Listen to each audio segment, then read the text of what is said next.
సరే, ఒక్కసారి ఇలా ఊహించుకోండి. ఒక పెద్ద నిటారుగా ఉన్న పర్వతం, దాని కింద ఒక మనిషి, అతని ముందు ఒక భారీ బండరాయి.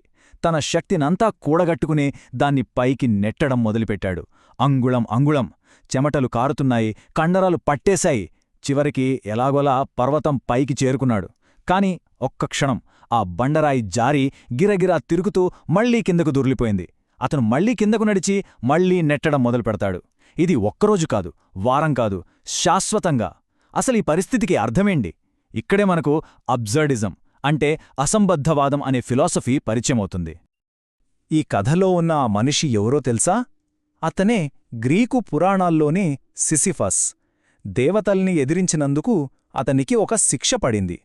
కాని అది కొరడాలతో కొట్టడమో నిప్పుల్లో కాల్చడమో కాదు.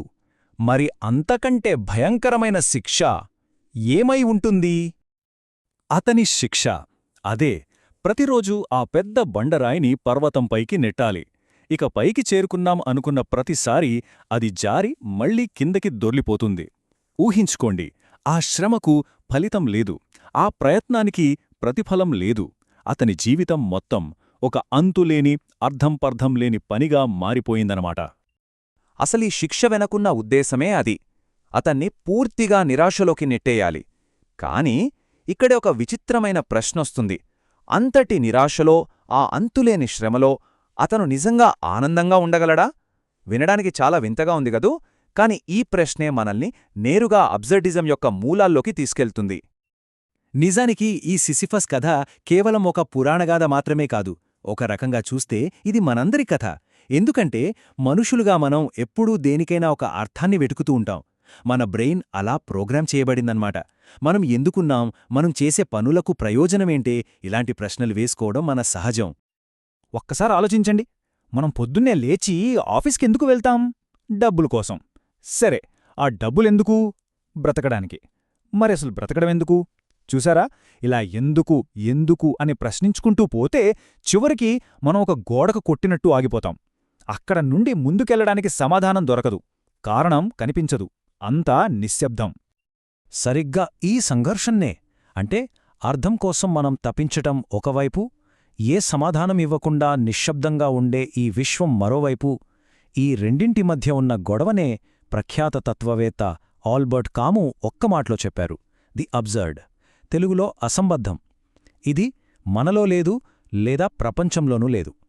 ఈ రెండింటి మధ్య ఘర్షణలోనే ఉంది. సరే, ఈ అసంబద్ధమైన నిజం మన ముందుకొచ్చినప్పుడు ఏం చెయ్యాలి? ఆల్బర్ట్ కాము ప్రకారం మనకు 3 దారులు కనిపిస్తాయి. కాని వాటిలో ఒక్కటే అసలైన స్వేచ్ఛను ఇస్తుంది. మిగతా 2 కేవలం తప్పించుకునే మార్గాలు మాత్రమే. ఆ మూడేంటంటే, 1 పలాయనం, అంటే సూసైడ్ చేసుకుని ఈ గేమ్ నుంచి పూర్తిగా బయటకు వెళ్ళిపోవడం. 2 తప్పించుకోవడం, అంటే దేవుడున్నాడు, నా జీవితానికి ఒక అర్థముంది అని ఏదో ఒక మతాన్ని లేదా నమ్మకాన్ని గుడ్డిగా పట్టుకొని వేలాడటం.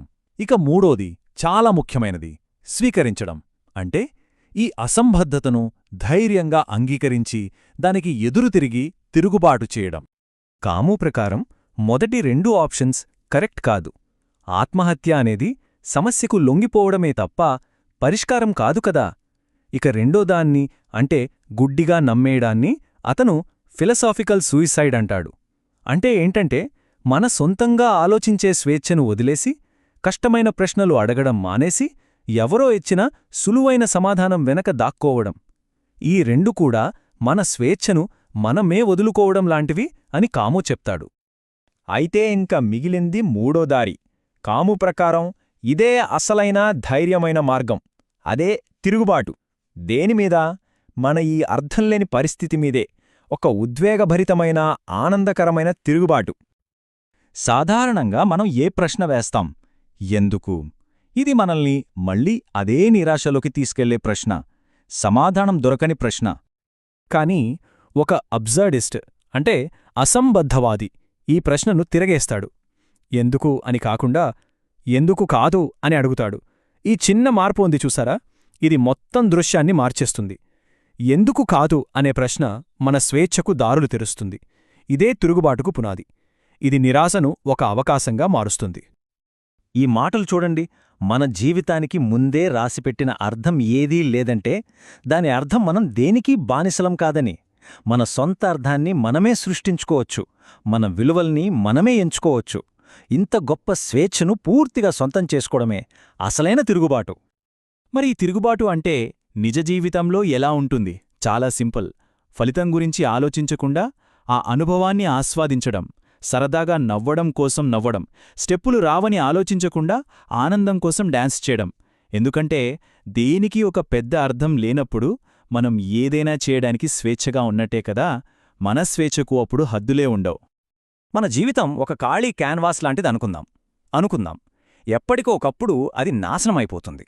ఈ విషయం తెలిసి కొంతమంది అయ్యో పాడైపోతుందేమో అని దానిమీద ఒక్క గీత కూడా గీయడానికి భయపడతారు.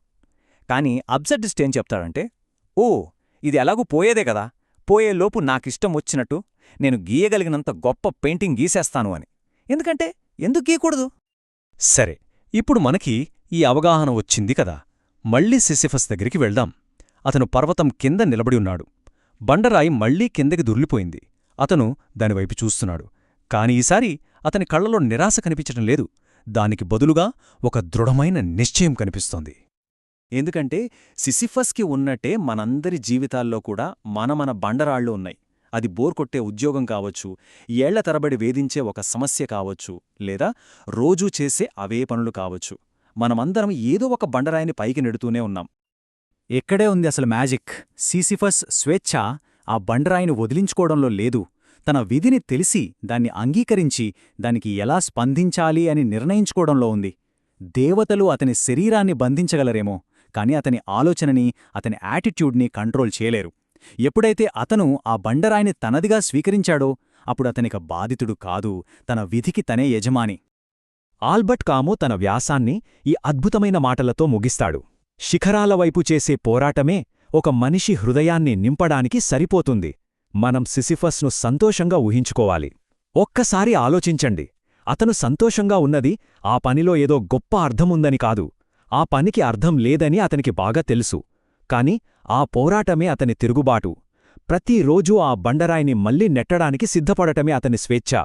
ఆ క్షణంలో, ఆ పనిలో అతను తనని శిక్షించిన దేవతలకన్నా శక్తిమంతుడు. అందుకే మనం సిసిఫస్ను సంతోషంగానే ఊహించుకోవాలి.